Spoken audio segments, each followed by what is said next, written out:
Third Coast Boxing, guys. So Andre Berto finally gets his revenge over Victor Ortiz, which he lost in a 2011 fight. And this was fun while it lasted. Ortiz suffered a headbutt that ended up resulting in a lot of blood in his face in the very first round. And he came out actually patient. He wasn't the aggressor. He was being the counter puncher, circling, being around, just kind of just waiting to counter. And that kind of, you can tell that threw Berto off. So Victor was winning the first round, even despite the cut. And then he ends up dropping Berto in the second round. So Berto gets dropped in the second round by Ortiz.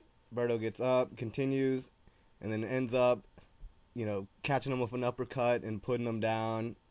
I think put him down twice in the fourth round, and that was it.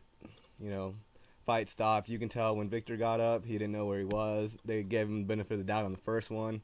Second one, barely made the count, but was called out because it just looked like he was lost. Didn't know where he was.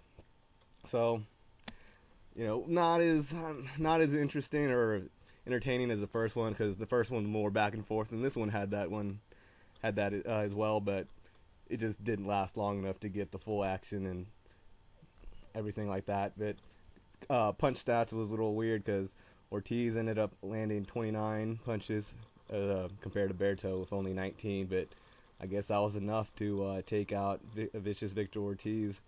His jaw had held up. I guess it's really safe to say that he's done. If he fights anyone with any kind of power, that would be a bad matchup for Victor.